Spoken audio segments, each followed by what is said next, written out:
আমাদের consensus committee যেটা আছে তার সাথে এবং বাংলাদেশের নেতৃস্থানীয় রাজনৈতিক দলগুলোর সাথে বসেছেন।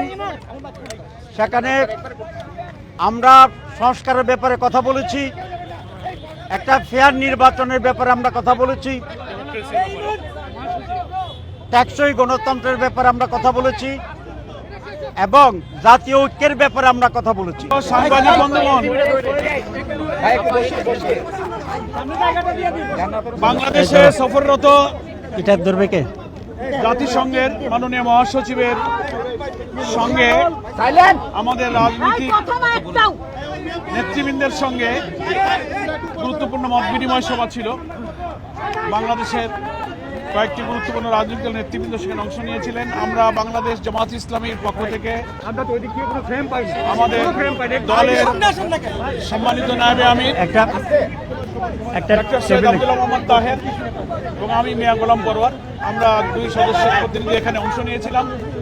সেখানে কিছু গুরুত্বপূর্ণ বিষয় আলোচনা হয়েছে। ডক্টর তাহের ভাই আমাদের ডেলিগেশন নেতৃত্ব দিয়েছিলেন। সে সম্পর্কে সংক্ষিপ্ত ব্রিফ করবেন আমাদের সম্মানিত নায়েবে আমির ডক্টর আব্দুল্লাহ মোহাম্মদ তাহের।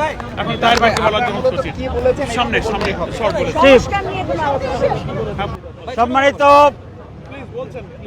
সাংবাদিক বৃন্দ, আসসালামু আলাইকুম। আপনারা একটু সেট হলে বোধহয় পুরোটা কভার করে আর একটু জানেন।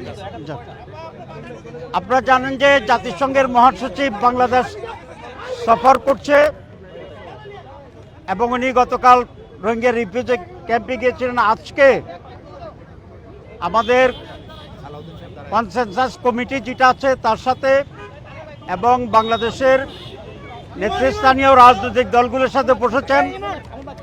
সেখানে আমরা সংস্কারের ব্যাপারে কথা বলেছি, একটা ফেয়ার নির্বাচনের ব্যাপারে আমরা কথা বলেছি,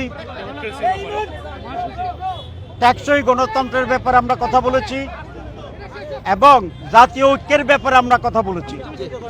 এবং সেক্রেটারি জেনারেলও আমাদের বক্তব্যের অধিকাংশই সমর্থন করে বলেছেন তিনি বাংলাদেশের সিদ্ধান্তে আমাদের কাজে উনি সহযোগিতা করবেন এবং সুষ্ঠু নির্বাচন ব্যাপারে আশাবাদী এবং ওনাকে আমরা জামাতের পক্ষ থেকে ধন্যবাদ জানিয়েছি।